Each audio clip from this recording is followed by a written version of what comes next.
नमस्कार, आप देख रहे हैं SPN 9 न्यूज और मैं हूं आपके साथ मनीष कुमार सैनी।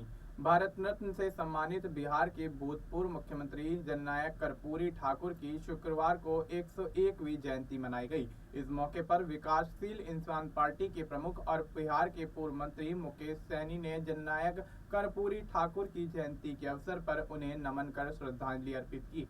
कार्यक्रम को संबोधित करते हुए पूर्व मंत्री ने कहा कि पिछड़े वर्ग के उत्थान के लिए जिस प्रकार से कर्पूरी ठाकुर ने संघर्ष किया है वो हम सभी के लिए प्रेरणादायी है। पूर्व मंत्री मुकेश सैनी ने कहा कि कर्पूरी ठाकुर सामाजिक न्याय को लेकर अपने मुख्यमंत्रित्व काल में कई ऐतिहासिक फैसले ले चुके हैं। उन्होंने पिछड़े समाज के उत्थान के लिए कई कदम उठाए।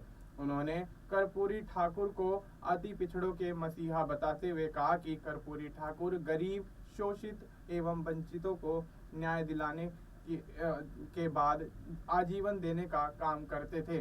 कर्पूरी ठाकुर की सादगी ही उनकी पहचान थी और प्रदेश के सबसे ऊंचे पद पर पहुंचने के बाद भी उन्होंने अपनी उस पहचान को नहीं छोड़ा। विकासशील इंसान पार्टी के प्रमुख मुकेश सैनी ने कहा कि वीआईपी शुरू से ही शोषितों, वंचितों, पिछड़ों, अति पिछड़ों, महिलाओं और अल्पसंख्यकों के साथ हर वर्गों के हक और अधिकार के प्रति हम सजग हैं। उन्होंने साफ लहजे में ये भी कहा कि हमारा संघर्ष जारी है और हमारी पार्टी पिछड़ों को हक दिलाकर रहेगी। उन्होंने कहा कि वीआईपी कर्पूरी ठाकुर के सपने को लेकर आगे बढ़ रही है और उनके सपनों को धरातल पर उतारना हमारी प्राथमिकता है।